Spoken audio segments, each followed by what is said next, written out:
afternoon, everybody. Welcome to the El Segundo Public Library. Thank you so much for coming to our 19th annual author fair. It is wonderful to see all of you.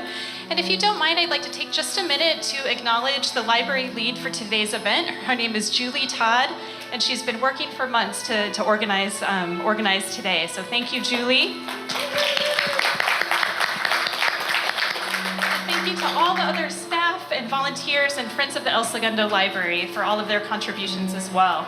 And it is now my absolute pleasure to introduce our next presenter, Pamela Salzman. I have been a huge fan of hers for years, reading her blog online, as well as trying many of her delicious recipes that she makes available at pamelasalzman.com. Pamela is, she told me again today, she's more of a teacher than an author, and that is true. Her online, and not true because of the book, but true because of your commitment to teaching. Yes, thank you. Her online classes are really popular. She also does in-person classes. She has also been on many national television shows talking about the benefits of healthy eating and living. So that's wonderful. About a year ago, I started noticing her cookbook, Kitchen Matters, in the homes of some of my friends. So I had to get my own copy, and I was so glad I did, because there are dozens of wonderful recipes.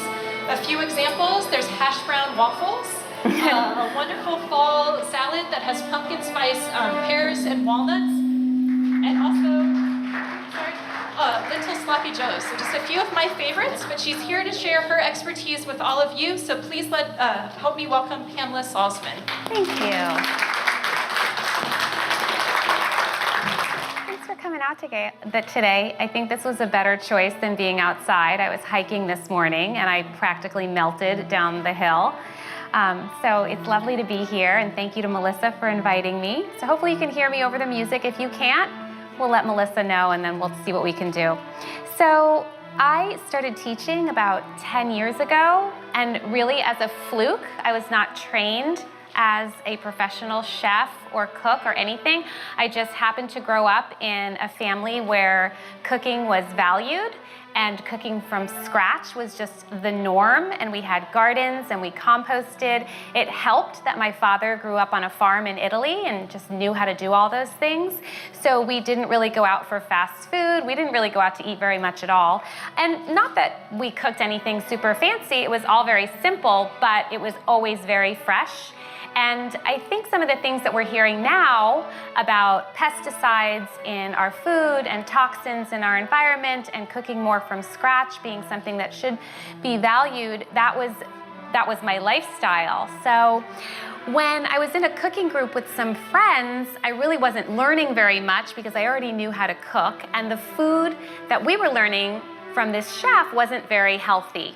So one of the gals in the group said, "Oh, Pamela, you should teach this class because you're always cooking with your family, with your friends. You're always sharing your recipes with us. You're always whispering to us during the class what we should make substitutions with to make it healthier."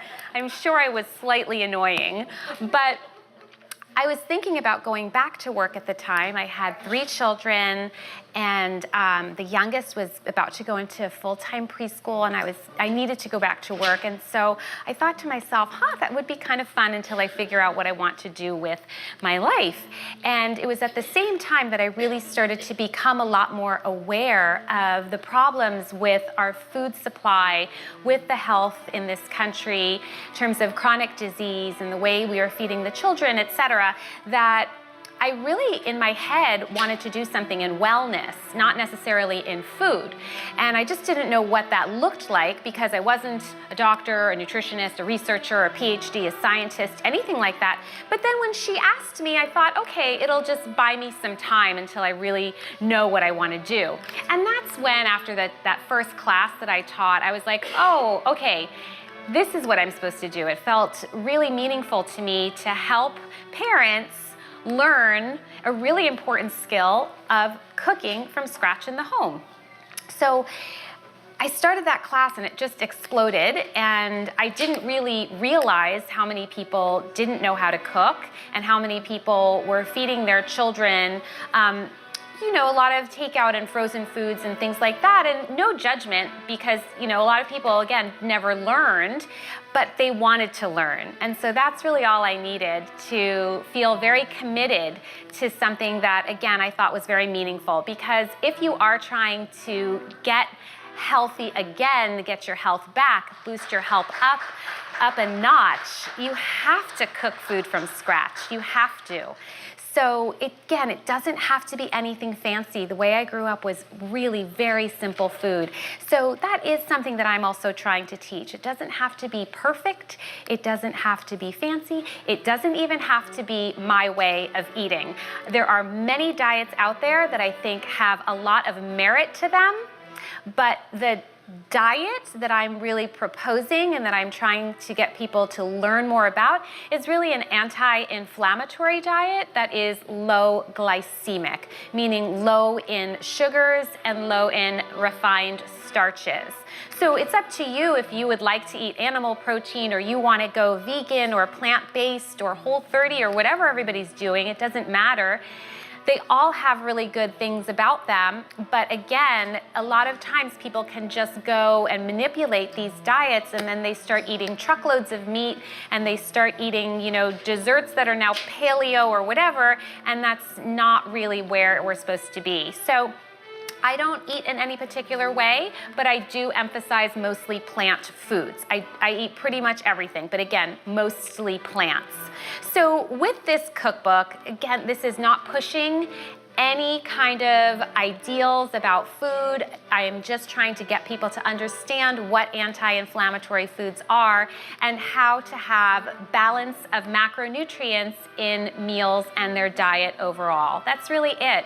So the more we can focus on foods that are whole, unrefined, and minimally processed, you're like 75% of the way there. So sometimes I have some groups in LA that I teach that are really out there and they want to know which adaptogens they should take at which time of day and which medicinal mushroom would go best with their collagen latte, and that's just such a refinement of what we really need to know. It's like you don't need adaptogens really.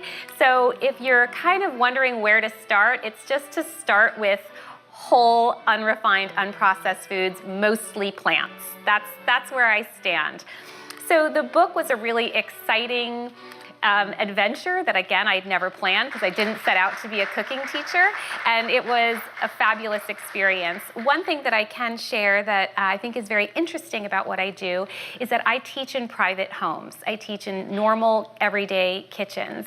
And something that I realized after I'd been teaching a couple years, and I teach the same menu for an entire month, and I teach 4 days a week, I realized that I was having different experiences with the same food and the same menu and the same recipes in different kitchens. And that's when I also thought to myself, it's not just about the food in terms of what you experience when you're cooking. Some people's kitchens, it doesn't matter if the house was 10,000 square feet or 1,200 square feet. Some kitchens were just really cluttered and the lighting was super dim and the knives had never been sharpened and the peelers were from 1978. And so I realized that, we also need some basic equipment and we need to get our knives sharpened and we need to know how our ovens work and things like that. We need to get more in touch with our kitchens and make it a place that is more friendly. So a lot of what's in the book is about that too. It's just in terms of, creating a more user-friendly space for yourself so that you enjoy cooking more. Okay, that said, I decided to do one of the more alternative recipes in the book because you guys look like an alternative crowd. So, just kidding. I'm doing a dessert just because it's easy. We don't have a kitchen here, and so I'm not about to start baking and or sautéing or anything like that. I'm making a dessert from the cookbook called white bean, as in like cannellini bean or great northern beans, white bean tahini blondies. So a blondie is basically like a brownie, but instead of chocolate in the batter, it's just a blonde batter. And there are chocolate chips then interspersed. So it's like a reverse blondie, a reverse brownie, kind of dense, moist, right? And the base of the batter is actually white beans which give a lot of protein and a lot of fiber. And then I'm using something called tahini, which a lot of people may have in the refrigerator because they attempted to make hummus once, and then it's still been sitting in the refrigerator since then. But we'll talk about all these ingredients as I work through the recipe. It's a very easy, very quick recipe. And then at the end, after I put this together, I did bring a couple of samples, and then we can also open it up for a little bit of Q&A if you guys are interested in talking to me. Okay, so again, we're gonna start with the first ingredient, which is coconut oil. This has been in the news, I guess, a little bit lately. Some Harvard epidemiologist used some very alarmist words about calling coconut oil a pure poison. It's just a really easy way to get some attention if you haven't been in the news lately. So I don't believe that coconut is poison. There is no data to support that at all. I could think of 3,000 things that are in your diet or my diet that are way worse for you than coconut oil, especially if you're using an unrefined virgin coconut oil in glass. So you may hear me keep referring to things like in glass. So part of the other thing that I'm trying to teach is just to lower our toxicity load. People don't really realize the cumulative effect that plastics and aluminums have on our bodies, especially on the younger generations. They're coming in with a higher pesticide, higher toxicity load than we did because they're just bombarded with toxins way earlier than we ever were. They're coming in through a mother, through just birth. So I am really trying to get people to also take advantage of the fact that not only can you control the ingredients, the food that you use, but you can also control the toxins that could be associated with those foods. So I am always opting for something like a glass jar versus something that would be in plastic, okay? So coconut oil, and usually I melt it, but it's very, very soft today because it's so hot that I figured this can probably blend pretty easily into the batter. So I'm just using 1/4 of a cup, which is not a lot in an 8x8 baking pan. A lot of times you'll use at least a stick of butter, but you can also use butter in this recipe. But we're gonna get some moisture and some additional fat from the use of this tahini. So this is basically a sesame seed paste. If you think of what peanut butter is to peanuts, tahini is to sesames. There's nothing else in it. It's just sesames. So if you've ever tasted this Israeli candy called halva, it's not really that common around here, but that's kind of what these blondies taste a little bit like because of this sort of nutty undertone. One thing that's really wonderful about tahini though is that sesame seeds have a tremendous amount of calcium. So if you have a hard time with dairy, which a lot of people do, and you're wondering how to get calcium in your diet besides things like dark green leafy vegetables and other sources, sesames are an incredibly rich source of calcium. But also one of the reasons I like it is because it's also really rich in good quality fats. It has protein and it also has some fiber. If you don't care for the flavor of tahini because it may seem a little, it's not bitter, but there's just that nuttiness to it, you can always use something in this recipe that's more neutral, like an almond butter or a raw cashew butter, which would be very, very basic. So the star of the show here are the white beans, which I know seem very, very odd. But if you were kind of surfing the internet about a year ago, or not even a year ago, like 10 years ago, you might have seen things like black bean brownies. So this is basically like a black bean brownie, except they're white bean blondies. You see where, yeah, okay. So these are just canned white beans that you have to drain and rinse, and you can also make beans from scratch. So very often I will do that. I have a pressure cooker that I can make them very quickly. You can make them on the stove. You can make them in a slow cooker very easily as well.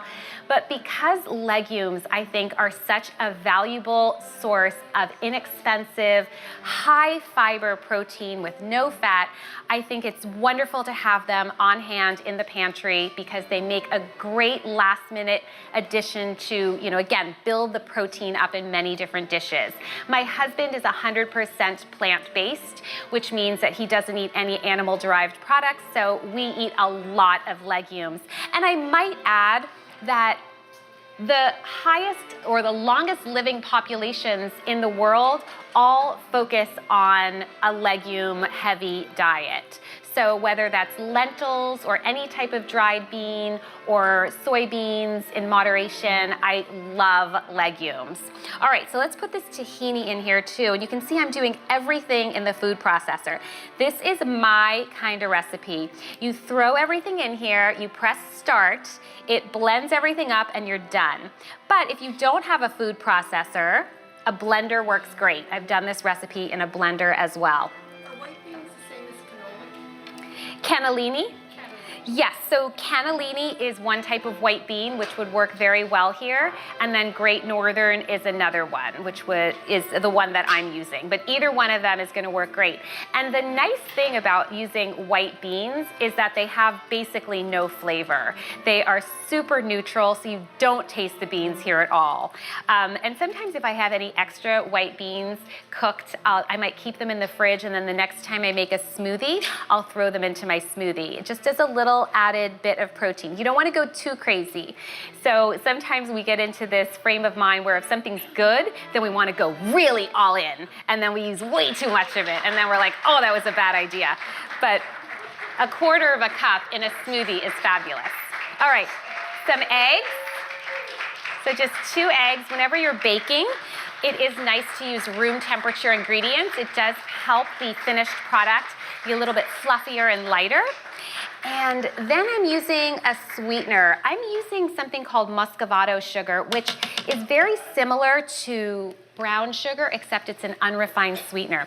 I will admit it's not as easy to find as it used to be when I first when the book first came out last year. All of a sudden, the source that I had for muscovado sugar is not easy to find anymore. But you can use something like coconut sugar, which is a little bit darker, which will make the blondies slightly darker. I'm just gonna say, sugar is still sugar. So even though I do promote higher quality sweeteners that are less refined, that maybe still have the presence of minerals, maybe there might even be some fiber or antioxidants, it's still sugar, so it will still raise your blood sugar. So what I'm trying to encourage my students to think about when they're opting for a dessert, because we can't really live our lives without dessert. At least I can't. That would be a very sad life indeed. But trying to get my students to not only start to work with higher quality sweeteners, maple syrup, maple sugar, coconut sugar, again, ones that are less refined, but also try and use less of them.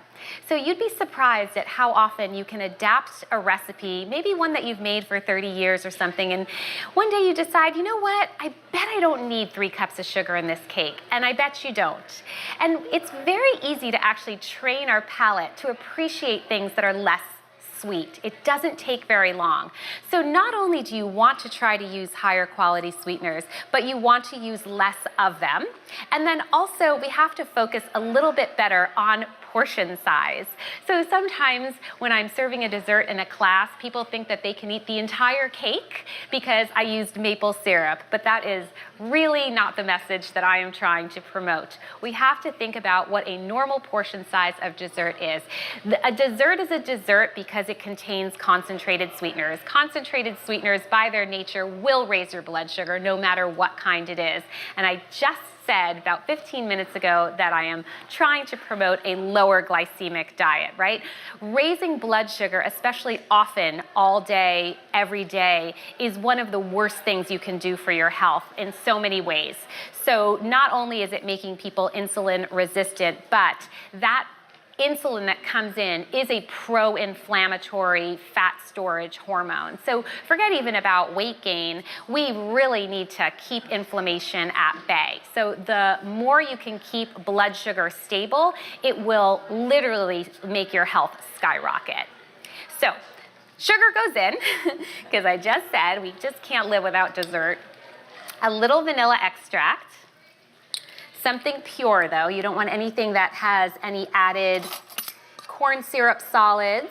And then we need to add a little bit of a leavening agent. This is an aluminum-free baking powder.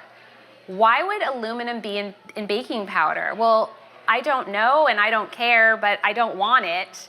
Aluminum is a neurotoxin. Again, these metals, these toxins, it's about accumulation. It's not about the one time you have a little bit of aluminum in your baking powder. It's basically you have to pretend that you have a toxin cup inside your body.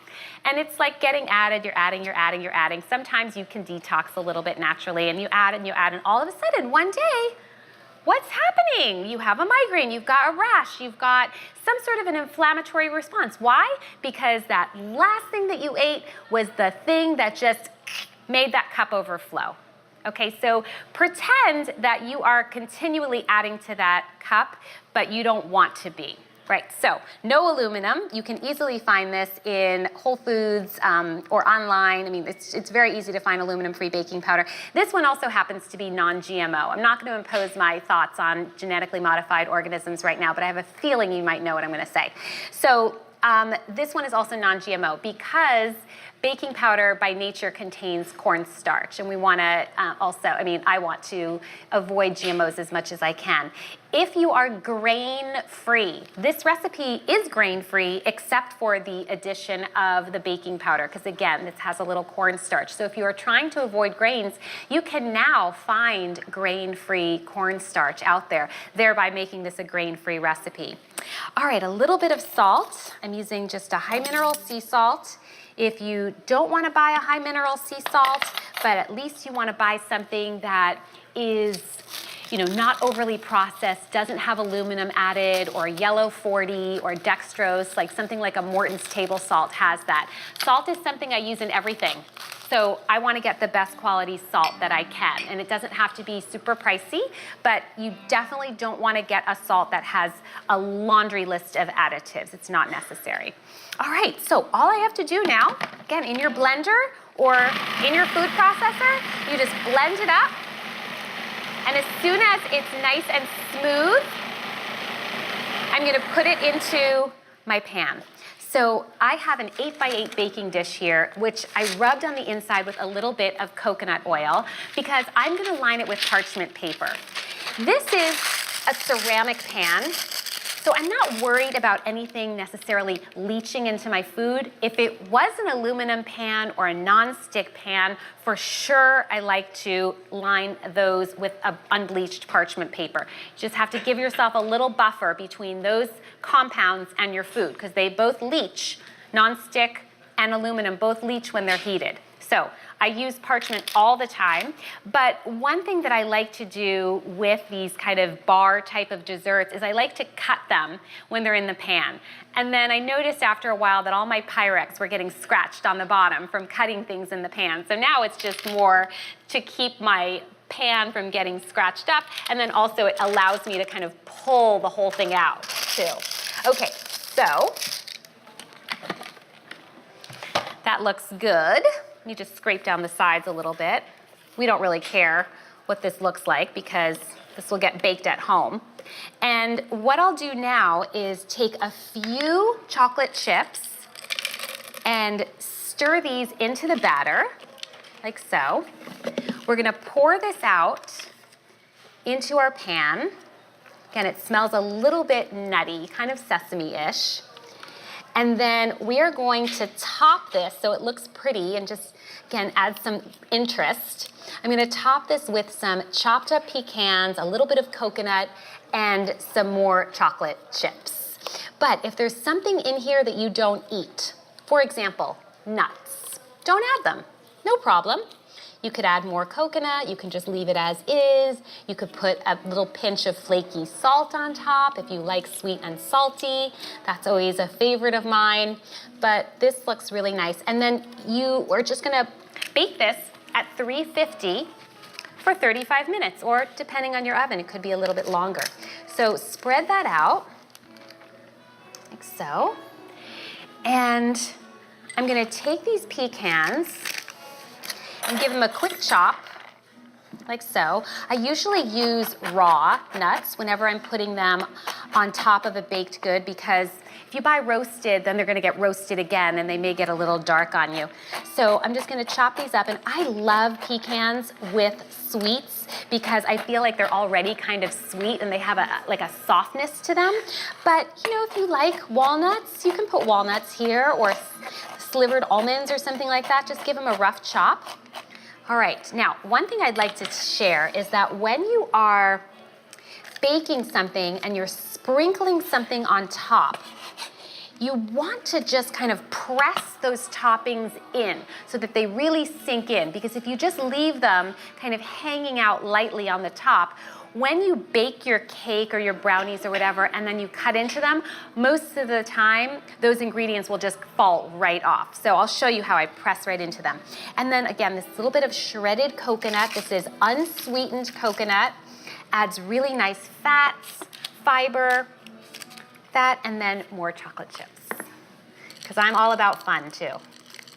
All right, so now what I mean by pressing it in is literally just pushing those ingredients right into the batter. There we go. So I can give you a quick glance, just like that, right? And then this goes in at 350, again, for about 35 to 40-ish minutes, and there you have it. And I like these to cool a little bit before I bake them. I cut these into really tiny pieces because I didn't know how many people were coming. But one thing that's wonderful about grain-free type baking, I do a lot of grain-free baking right now, is that the baked goods hold their moisture so much better than cakes and baked goods that are using wheat flour as a base, or just a grain flour as a base. So I do a lot of almond flour cakes and things with a little bit of cassava added, or coconut flour, or again, you know, with the white beans here. And the moisture is so nice, and I can keep a cake, something like this, in the refrigerator, and it holds its texture perfectly for a week or sometimes more, and they freeze really great. I actually was trying to prevent myself from eating them all one time, so I stuck them in the freezer, and then I was so upset that they tasted even better frozen. So I had no control at all. Anyway, so I cut these into, you know, some little bite-sized pieces. I made these last night, but you'll see from the inside that they have like a really nice denseness to them, just like a blondie would. Okay, so that is my little cooking demonstration for today. I am again going to be over signing books at my little table, but I'm happy to open up the floor to any questions you have about cooking or nutrition. I'm also a holistic health counselor. Yes, you're welcome.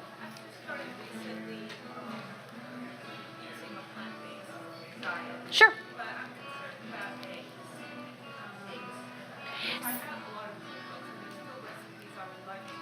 Oh, meaning how do you substitute eggs in there?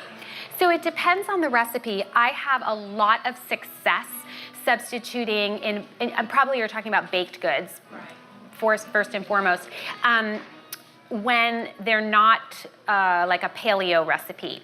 So a flax egg, a chia egg, and aquafaba, which I'll talk you through those in a second.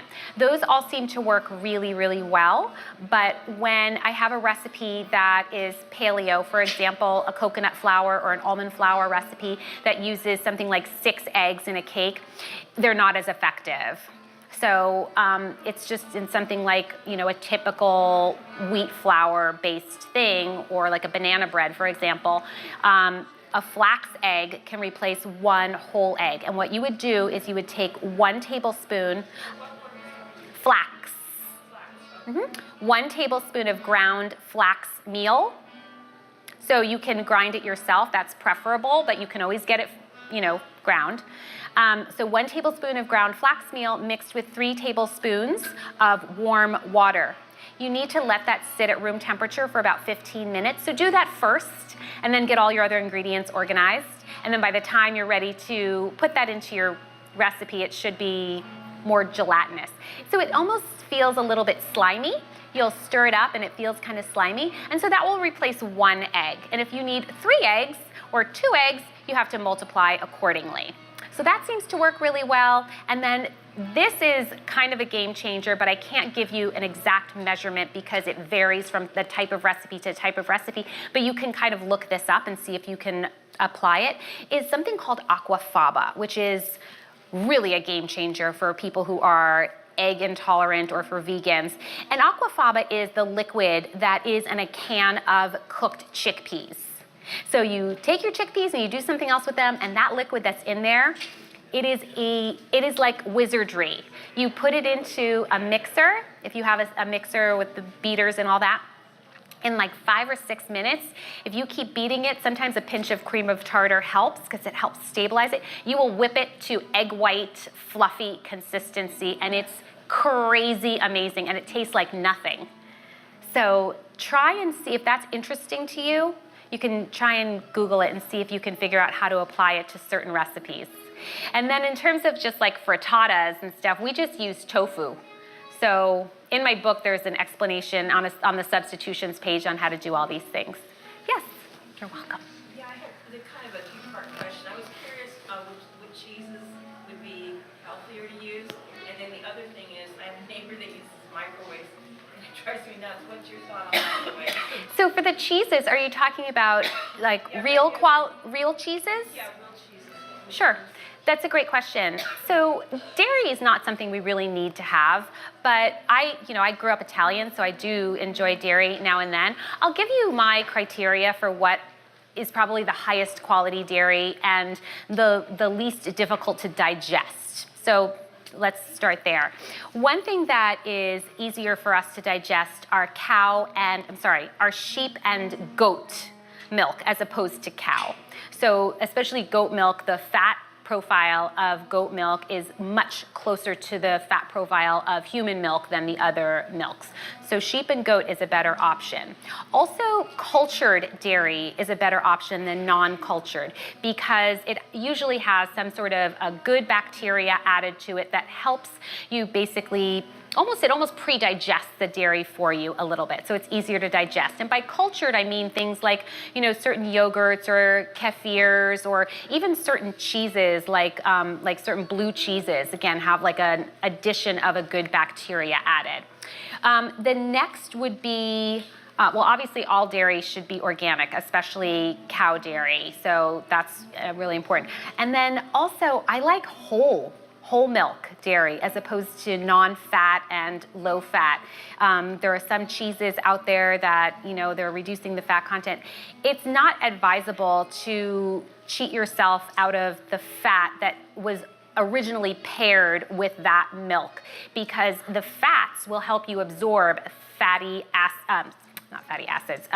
vitamins, fat-soluble vitamins, which are A, D, E, and K. And if you do not consume enough fat with the presence of those vitamins, they will not be absorbed by the body. And plus, I think that fats make everything taste a little bit better too. So that's where I stand on cheeses. I don't eat too many cheeses. Occasionally, I'll have a little bit of Parmesan, or maybe for a special treat, I might have some burrata. But things that I really like I put on cheese board, something like a manchego, which is a sheep's milk cheese. And then for grated cheese, I typically stock Pecorino Romano in the house over Parmesan because Pecorino is a sheep's milk cheese. And I think it makes a very good substitution for Parmesan and pestos and things like that. So that's where I am on cheeses. Moderation, definitely. The other question you had was microwaves. I'll tell you the truth. I don't own a microwave, and so I don't have a lot of experience using them, but I can't find convincing data to support what I think about microwaves. Let's put it that way. In fact, I can find data on both sides where it doesn't harm you and it decreases the nutrient value of your food that you microwave. The thing that I can say personally is that I don't care for the texture of certain foods after they've been microwaved, especially animal proteins. Just, the texture to me is not that good. It makes rice also a little bit hard on the inside. So, I don't love it for that reason, but I know that some people really rely on it for I don't know what. I mean, there's nothing that I ever need a microwave for. I've never in my life said, shoot, I wish I had a microwave to do this. I do everything much better on the stove, and all that. Yes? What kind of chocolate chips do you usually use and you like to use because of the sugar content? Yeah, such a good question. I would prefer to use the darkest chocolate possible. I really like chocolate. I could actually eat unsweetened chocolate with some cocoa butter in it and a little bit of coconut, and I'm fine with that. But kids don't usually like that. So I guess the question would have to be like, when you're cooking for yourself, what would you use? And when you're cooking for kids, what would you use? So the chocolates that I like are always organic and free trade. For me, the darker the better, and you always can tell the cacao content on chocolate by the percentage number that's labeled. So if it says something like 72% cacao or higher, then you know you're in the dark chocolate area, which is going to be much better than less, because as soon as you start removing cacao, you're putting in sugar. So milk chocolate I never use. Semi-sweet I usually use if there's small children involved, because they're kind of used to that, but that is the lowest that I'm gonna go. So there's so many different brands. Sometimes I like these dark chocolate bars, and I'll just cut them up. Like there's a dark chocolate organic bar at Trader Joe's that's either 72% or 73% cacao. And sometimes I'll chop those up and I'll put those in chocolate chip cookies or on something like this. There are also brands that are non-allergenic. So for families that maybe if I know that you work in families' homes, if there are allergies in the family and they have to avoid soy or eggs or facilities that process these ingredients, you can get something like a Lily's. So Lily's is a good one, and also Enjoy Life. Enjoy Life has a wide variety of products, and they are non-allergenic. And also Lily's sweetens with some stevia and erythritol, which is a sugar alcohol, both of which are pretty safe. So if you're trying to reduce the impact of sugar and keep it a little bit lower glycemic, you could get something like a Lily's. Easy to find. Yes? You said you had students. Are you a teacher or you I teach 4 days a week, yes. And where at? Mostly in other people's homes. Occasionally I teach at my house, and those are open to the public. You just have to email my assistant and get on my list, but you can find information on my website about that. It's just PamelaSalzman.com. I think we better wrap it up there, but Pamela, thank Yes, you so my much. pleasure. So great, and thank you to all of you. Just a reminder, Pamela's book, Kitchen Matters, is available for sale at the desk up front, and she will be signing books across from the reference desk. So thank you, thank you, thank you. In terms of samples, we have Jasmine. Great. Who can help out with Totally. if that works. Enjoy. So, please see Jasmine if you'd like to try the Yes. wonderful blondies. So please help me. Thanks so much. You're welcome.